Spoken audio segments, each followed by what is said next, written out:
Oi, oi. Was I'm in an iron whether to put something out this weekend. Basically because it's Ladbrokes Winter Carnival next weekend. There'll be some proper stonking action over there. We've got the fighting fifth over at Newcastle. There's also some decent racing over in Ireland. But I mentioned earlier in the season that I was trying to change the way that I'm punting this term.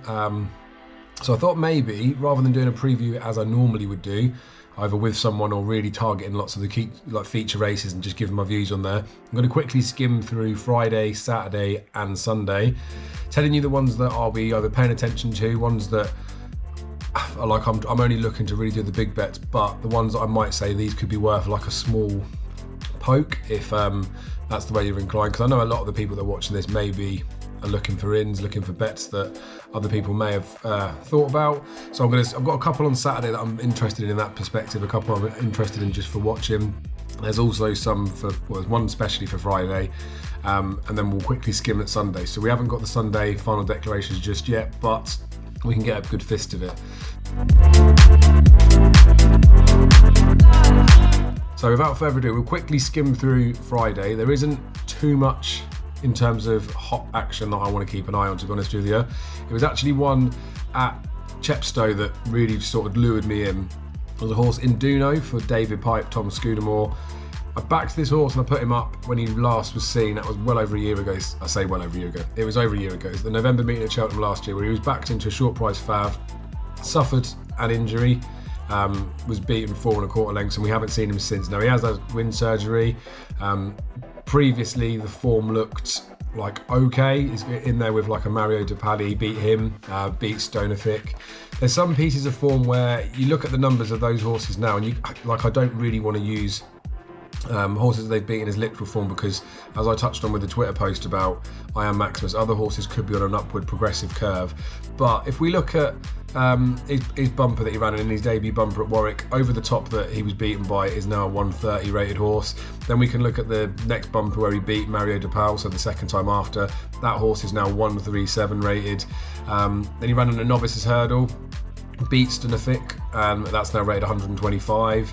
And then there was another novice hurdle after that where he was beaten, and he was well beaten by Evander. But Evander is a 130 herder and 145 chaser. So been mixing it in reasonable company. The conditional jockey handicap hurdle at November meeting last year that I backed him for and shortened up, didn't win. I think he suffered the injury in the race. He was beaten by Castle Robin, Silent Assassin and Steeler March was in there.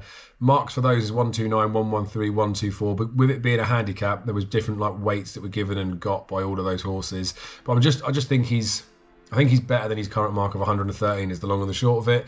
There was only really one other horse in the race that I thought might make up the market. That was investment manager for Colin Tizard, Brendan Powell, won just over a month ago. Obviously the Tizard hype around how well their horses is running is probably going to have an influence on the markets. I was sort of thinking that would hopefully, as I say, make up the market, and then we'd get INDUNO at maybe a backable price as second fav. Just looking now as the prices have gone up with Hills, INDUNO has been put in as the 5-2 fav with investment manager at 3-1. So my line in that I messaged my pal a little bit earlier today and last night when we were talking about it was that INDUNO would have been sort of like a bit of a wind up, because horses coming back off of an injury with a wind up. There is enough runners in the race. There's 10 in there so far for like an each way bet, but I said he would have been a bit of a wind poke, maybe around 4-1. So possibly you could look at the exchanges and you might be able to get in and around that. But he's at least one for watching, I would say, nonetheless. So that's a fairly lowly rated horse for the type of stuff that I go for. But as much as I am a snob, I like to see horses when in their younger days, their bumpers, etc., that I expect to go into something. If those horses fall below that bar and then do end up being these 110s, 120s horses, then they're always of interest to me in these sorts of races, because as long as they're showing the enthusiasm and the ability that they want to win and that sort of mentality, then you probably could get a few little bets in there. The rest of the racing at Chepstow isn't bad, but there isn't anything that jumps out to me in terms of real eye-catching ones that I want to keep an eye on, or ones that I'd be suggesting for a bet, so we can swerve the rest of that. Try and keep this as concise as I can. Ascot's 2-day meeting. Should be some reasonable ones that are running there. First race in the maiden hurdle, Dr. Ken, that ran at Aintree. That was behind the Nichols horse, Gelino Bello, that's obviously franked the form to an extent, didn't win at Cheltenham but ran sort of well enough. Dr. Ken was smashed towards the end as well. I think he was like good enough to show his best on that day. He got a Racing Post rating of 130 for that performance, which I think in this depth of race is the standard setter. We've got King Cardine for Nicky Henderson, the Queen's ownership. Obviously Henderson's been bullish about lots of these horses, but they seem particularly keen on this one. That's been installed as the second fav. Dr. Ken's a 5 to 6 favourite. I don't know, it would definitely be some sort of watch and brief. I would say that Dr. Ken, although he's entitled to progress, would be a benchmark for anything else that goes and wins in the race. So it wouldn't be one for punting, but if something went and smashed up Dr. Ken, then I'd be happy to upgrade their performance. There's a couple of other ones in there. There's a novices handicap chase, which is all right from a level perspective. We've got Favois in there that ran at the October meeting at Cheltenham and was beaten there. Torn and Frayed's in there. Reopposes, I think they ran against each other in that race. It's a handicap, so obviously they're weighted in that instance, but like these would be the sort of horses that maybe I'd have on my radar for watching to see how they get on, and then with a view to the spring that they may be horses that could come back to life there, but wouldn't be one I'd be too overly excited about, but it's well worth watching the race at Ascot anyway. Then we've got a small field introductory hurdle. Go Dante runs in there for Ollie Murphy. He's a 1 to 3 poke, like should be winning this. Tweed Skirt, the mare of Nicky Henderson's, gets the £7 allowance plus Go Dante's carrying a winner's penalty, so gets all the allowances from it. But the other two that are in the race are literally just making up the numbers. So everyone that's slagging off the racing programme saying how busy it is and that there's too many races for not enough horses, you end up getting a 4-runner race here for the sake of it being a 4-runner race. Like the Blue Blood and Military Decoration have got no chance of ever winning this race. So as far as I'm concerned, there's no real benefit to being in there for lines further down. But Go Dante will be an exciting one to see. Obviously priced accordingly. Let's see how he goes. And then I think that was pretty much it. Guy goes in the handicap chase after that, came second. It was a horse that I liked last season, but he's always well found in the markets now. So I tend to try and find one that maybe I can get ahead of the market with it. There's a nice handicap hurdle after in there. Leon Cavallo's been running so well this season, again priced accordingly. Highway 102's got some decent form if you head back a little bit further. Captain Morgs, if the horse ever settles and does what he really should do, should be dotting up, but again very well found 5 to 2 poke. Be another one of those races that absolutely you need to watch it. Cabot Cliffs for the Skeltons, only a 4-year-old, but he'll be going 5. I think he might need to start coming down a little bit, but he's starting to show some, you know, like he's shown some ability. So again, it's the sort of handicap there where you've got a few horses that you'd want to keep an eye on. Only one winner can be in there. And I've not even mentioned John Joe O'Neill's horse and John Joe O'Neill Jr.'s back ride for Gary Claremont. Like, it looks a steady enough race, so that's why it's got to be worth keeping an eye on. And then other than that, there is a novices handicap hurdle towards the end, but again, such a lowly level, wouldn't be one that I'd have anything from previous that I'd be fancying.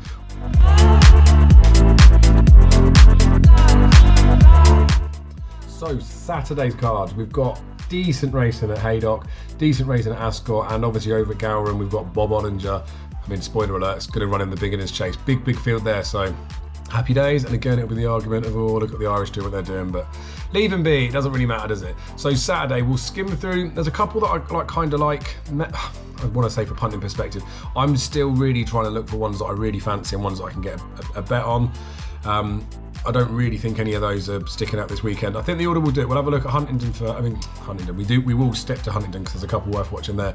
We'll quickly skim through Haydock, and I say quickly, as quick as I can. My eye goes in the novices hurdle, the listed race at the beginning.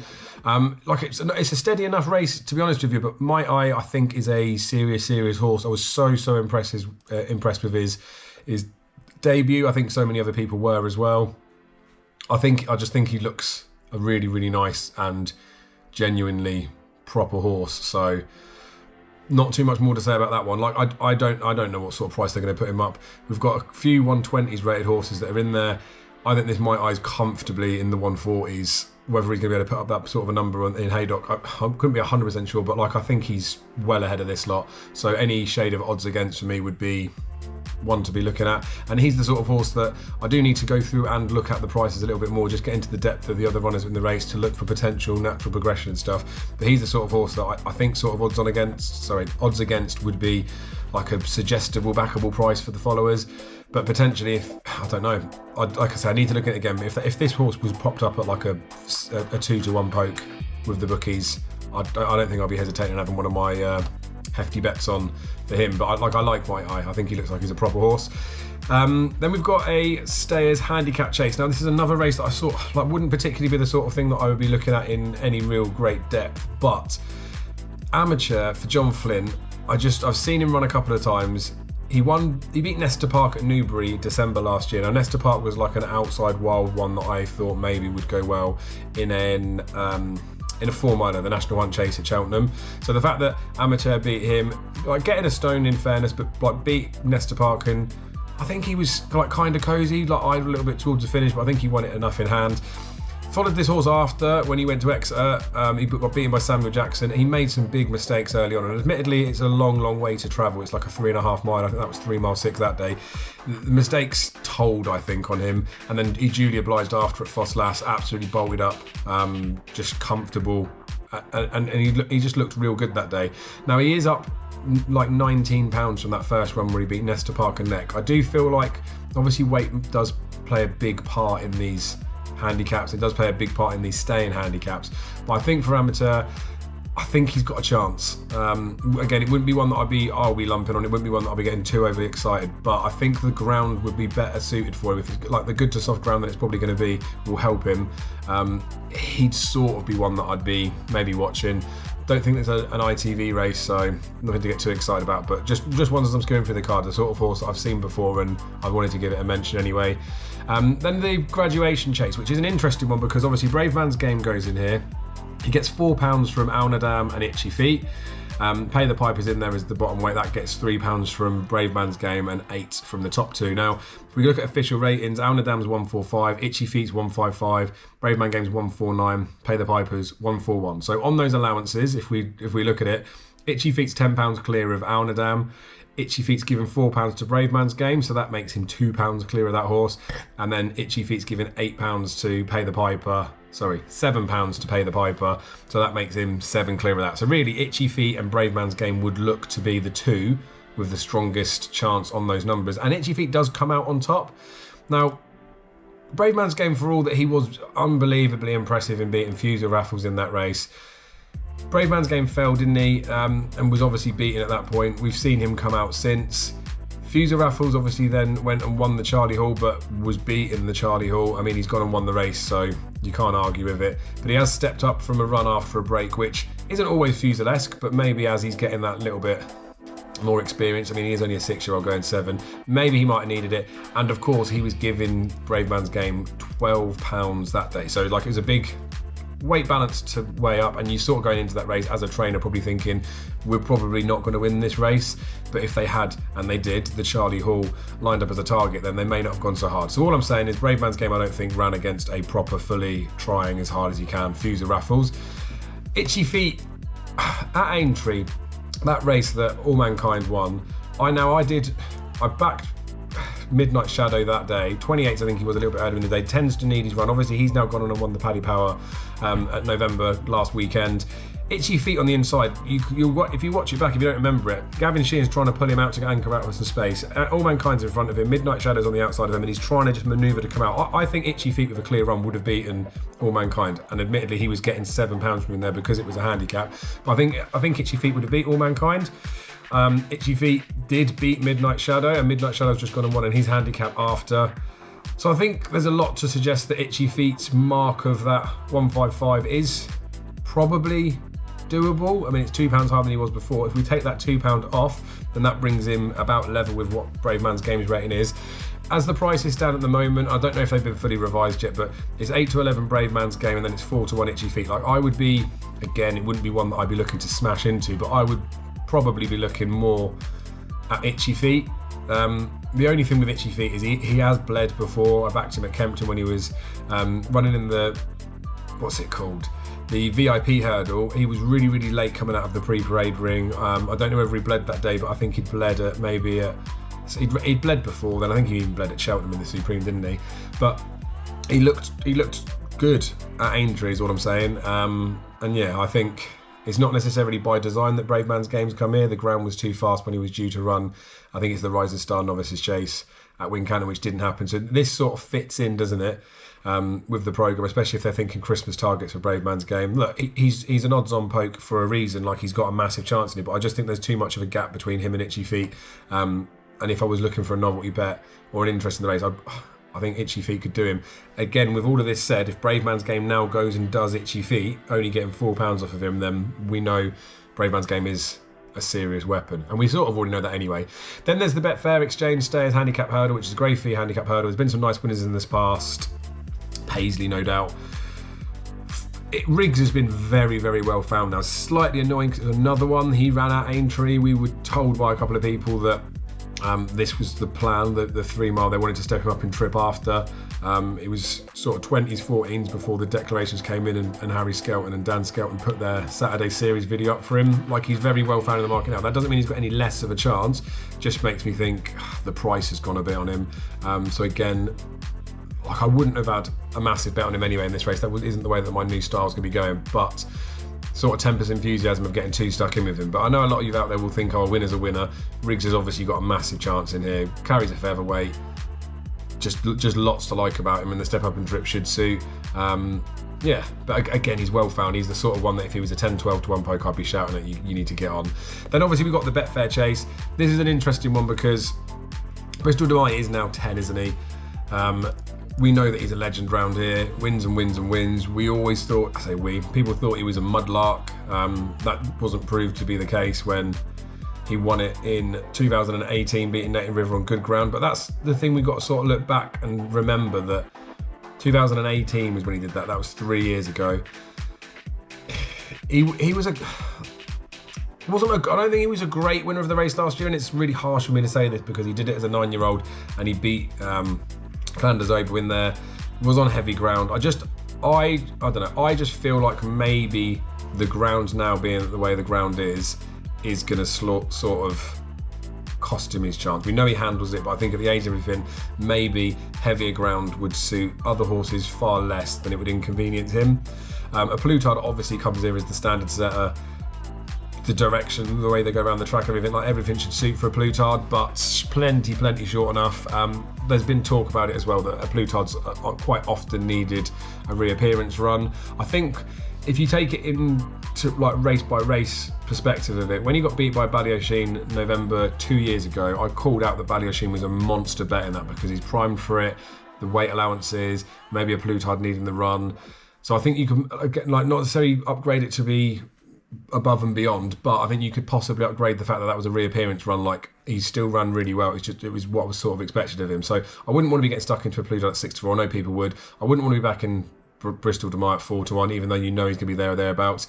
Then when I start filtering through to try and find something at a bit of a price that may be interesting, some nice names in there, but Royal Pagaille was like a third season novice last year, so he wasn't even really a novice, and I think he was flattered by the way that he ran last season. I know people are like him because he's a course and distance winner, but I can't have Royal Pagaille.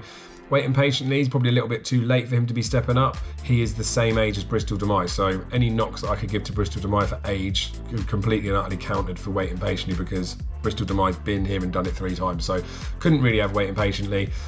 Next Destination's a very interesting one. Like, I really do rate this horse. He's got a lot to find stepping into open company against this bunch, isn't he? So I think it would be a hard ask for him to go and do it. They have applied the first time cheap pieces, but I wouldn't look at him as a price that would be screaming out to me as being some value. One that is more interesting, I think, at the prices, and if I was going to have to just chuck in something to sort of take it on, is I do think Imperial Aura, official rating of 161, so we like 160 horse, hasn't technically run towards that, unseated in the Silvianco Conti chase when Master Tommy Tucker won, pulled up in the Ryanair after that behind Allaho, bled, wasn't a poor performance, was never travelling, all that sort of stuff, but he's won really well before that. And I touched on the Itchy Feet line that, I mean, this is very much look at recency bias if Itchy Feet goes well, but he beat Itchy Feet by 5 lengths at Ascot last year around this time, and you look at the rating that Itchy Feet is like, I trust that he is that 160 sort of marking. Now you're looking for a horse that's maybe going to improve for a reason, the step up in trip, etc., things like that, and I do think that with Imperial Aura, I do think that Imperial Aura will be better at this sort of trip. It is further than 3 miles. It isn't exactly an easy one to get, and you do need to stay, but I think there could be some more improvement from Imperial Aura, and he's one that I'm more interested to watch than the others. I feel like the others, we sort of know where they are. We know that a Plutard's a potential Gold Cup horse. We know that Bristol Demai is great round here. We know that Royal Pagaille I don't know, probably wants really, really bad ground. We know that Waiting Patiently's missed his best years. We know that Next Destination's got it hard coming out of here. And we know, arguably, that Clondor Castle and Chapel Street Lad aren't good enough. I think with Imperial Aura, we know that it's a 160s horse. We don't know how good he could be over this trip, and it could unlock further improvements. I think him at 9-1 is probably the way that I'd be sort of siding with it. And then one in the last race at Haydock, Joke Dancer for Sue Smith. This is a bit of a weird one, really. I backed it a couple of years back. Maybe it was just checking on the form. Yes, I backed it at Sedgefield when he got beat by Rosie Has and was just poor. Just looked poor the whole way through the race. He'd run in a handicap hurdle before that, and I think I was interested in him in there. But it wasn't so much that he was poor. It just looked like it was too suspiciously underperforming, like underwhelming efforts. And I just thought there was more to come with him. So I sort of persevered with him, and I mentioned it. I think there was some stuff that was either tweeted out, or I read something, or I heard something that they were trying at Haydock, and then they were prep runs, and he duly obliged at Haydock in a handicap chase, like crapped home by a long way, and then he went and won back-to-back after that. Those wins were at 2 miles on really bad ground. The furthest this horse has run today is 2 mile 4, when well beaten at here in that graduation chase, or a similar one, like it's a novices chase that Sam Brown won. And now he runs over 3 miles 1 and a bit, so the same trip as the Betfair chase, but it's a handicap version. I don't know why they're stepping him up in trip. I don't know if he's really going to suit being that far up. Like, breeding suggests that he's probably a bit more of a 2-miler anyway. I don't know. He's just a really, really curious one that they're stepping up in trip, and I don't know whether it's plans for the future or what it's going to be with him, but I'm really, really intrigued to see how he goes. So completing out a watching brief, but Joke Dancer from the last at Haydock will have my eyes averted to him. We'll skim through Ascot. Again, I always say I'm trying to go quickly, but it's only so quick I can waffle in there. There will be races that I'm probably going to skip through here that people would have an interest in, but only when we talk about the ones that I've got an eye towards. So the Chanel Farmer 1965 Chaser, Grade 2, interesting race. Dashwood Rasher is of course the distance winner, but we have to remember that last year his seasonal reappearance was in that graduation chase at Haydock. Maybe this could be a setup for another race, I don't know. Master Tommy Tucker went back over hurdles. We know he can't really jump. Weird one. Benny's King, I don't think he would be up to this personally. Deffy, obviously stepping up in trip this season, has gone through that period before where he had a bit of a anticlimactic season after being a juvenile. There was issues in the Hobbs Yard, and when I spoke to Richard Johnson about it a while back, he did say that they were like, it was touch and go with Deffy at some points there. So I don't think it's like a repetitive issue with him as the horse. I don't know what the issue was for last season, but whatever it was, he wasn't himself. We know that he's a bit of a worldie of a horse, and obviously he's won over the middle trip anyway. I think it stands to reason that he's got to have a proper chance in here. The one thing I think is really interesting is Lost in Translation. He was behind Deffy in that JLT, and admittedly he was, I say, comfortably beaten. Like, he was well handled by him, wasn't he, really? But then obviously he's gone on and done some good things since then. He did win the Betfair Chase last year. He ran 3rd in a Gold Cup. Oh, it wasn't last year, it was 2 years back, sorry. He then won a Gold Cup. Then last season, we know with the Tizard form that they had family issues that I know people will like counteract with trainer form, and I'm not talking about this as in trainer form as in, week in, week out. I'm talking about the fact that there was a massive disruption to service last year, and I don't think any horses would have run particularly as they could have done. So I'm happy to put a line through the whole season for those horses. Got to remember, when he started at the beginning of last season, he was a 170 rated animal. Now, admittedly, Deffy was a higher rated animal too, but I think Lost in Translation with the Tizard stuff going on at the minute, they're running well. I think Lost in Translation here is very interesting. Now, he hasn't won at the course.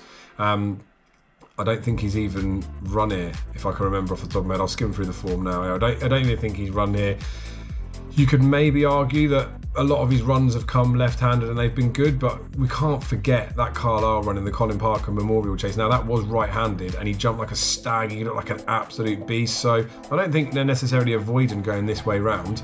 It is a track that I prefer a horse to have experience at, but Lost in Translation for me, he's about 30, he's 13 to 2 on the book price here. I don't know whether it's been reformed the market since then. You're putting a bit of trust into him, the same as you'd be putting a bit of faith into Deffy, but he'd be more interested in me, a bit of an eye catcher, Lost in Translation. And again, when I spoke to Richard that year about how things have gone on with Deffy before and things about Lost in Translation, he told me that he didn't think the Lost in Translation would get the Gold Cup trip.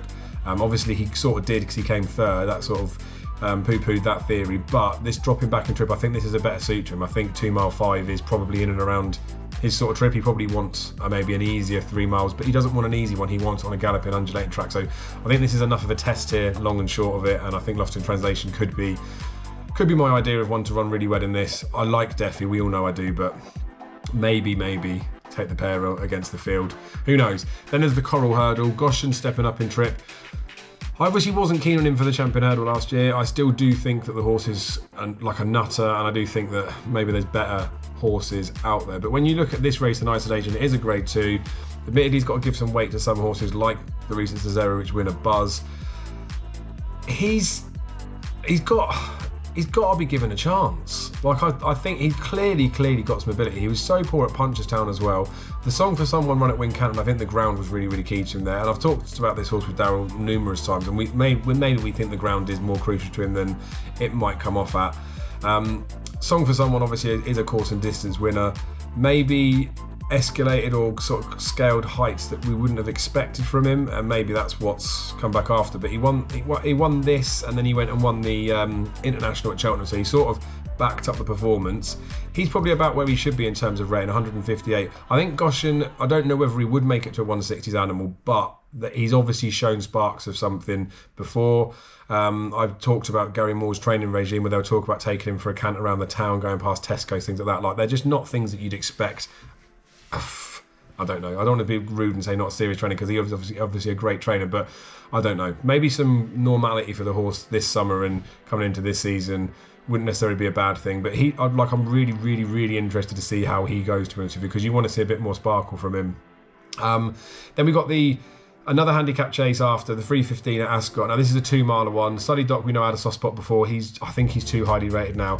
Diego de Charmille, I think, has got again, it wouldn't be one that I'd be looking for my lump punt, but it's one that I might be tempted to keep an interest for a Saturday and have a look at. He's been running mostly over hurdles for a while. Well, he has. The last time he ran in a chase was at this meeting, and he got beat by Cape Land by 12 lengths, and that was one where they'd had the Ascot he raced before, or for Cape Land, and I think that's when Cape Land had been charged out, and then we knew that Cape Land was like a plotty thing for the next time after, or looked like it was well in, etc. But he was still 9 lengths clear of the third that day. That was of 156. He's £6 lower now, and that was under Lorcan as well.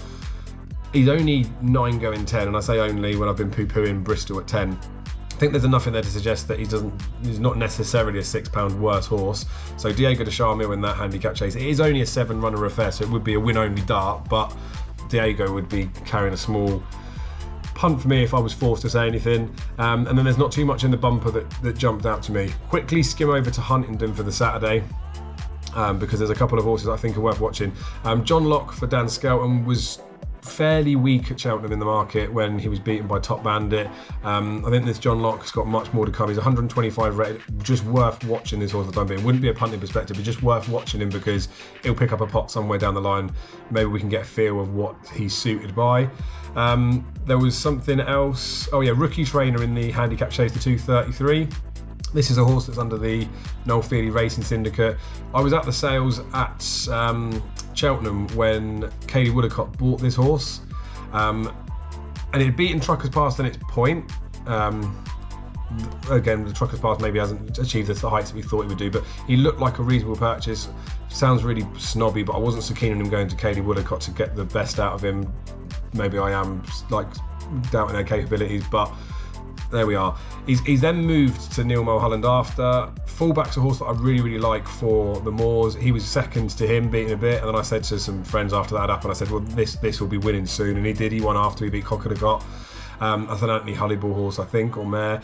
And then been handicap hurdling since then, but because it's got enough experience over hurdles, it's eligible to run in a chase based off his mark of 122. I think this horse is going to shine over fences, and I think this horse is much better than 122. So we'll have to see how the prices get put up for that particular race and whatnot, but that's another one that potentially could be a bet for me on the weekend. Like, it wouldn't be typically the sort of races that I'd be getting stuck into, but Rookie Trainer I do quite fancy in that 233, price dependent. Of course, hopefully there will be something about it. Still need to dig into the race a little bit more, but need to mention it to you guys on here. At Gowran, there isn't too much to talk about over there. There's a few interesting horses. Deploy the Getaway goes out for Willie. Willie's got a few more horses out there. Anyone that's stuck through this video long enough, I'll remind you that there is talk that there's something wrong, or there was something wrong with Willie. One of his carpet gallops had to be ripped up and it had to be replaced, so it made a difference to the working order of some horses and how much they could get in, which is why he hasn't had as many entries as expected recently. Might not be a major problem. I don't think it is a major problem, but just a bit of shed a bit of light of why he's not had too many entries. Obviously, Bob Ollinger's in that beginner's chase. Bacardi's is in there, trying novice chasing again for the third time, but we'll leave that as it is because there wouldn't be any bets over in Ireland. And then Sunday's card, I've not particularly gone through it in any real depth, so rather than just skimming through it now to pad the video out, I'll leave it as is. If there is anything that I do fancy in that, then I'll stick something up on Twitter or Facebook. The Irish racing over in Ireland, obviously, on the Sundays is stuff that I always religiously watch. That there's normally some decent stuff that's in there. Journey with Me's entered up for Henry de Bromond. Whether it runs or not, I don't know. There'll be a couple of other big names that could potentially be running. Hollow Games, for example, is in the Grade 3 novice hurdle. Ginto's in there as well. Like, there's going to be some nice racing. So keep an eye on what does happen on the Sunday as well. I just haven't looked at it enough to warrant me talking about ones that I might fancy, and obviously we don't have the final declarations yet. Anything that does pop up, I'll either put Twitter or Facebook if I do really fancy something. If not, then feel free to drop me a message, and I'm always happy to reply to you guys. But thanks again for your support, and next week with the Newbury Winter Carnival preview, I'm going to see if I can speak to my mate Scotty Rudderham again, see if we can get him on for a preview beforehand, because he's a good judge at the meeting, and another horse racing face that you guys would have seen before and will be good to be reminded of. So thanks as always for your support, be lucky and have a good weekend.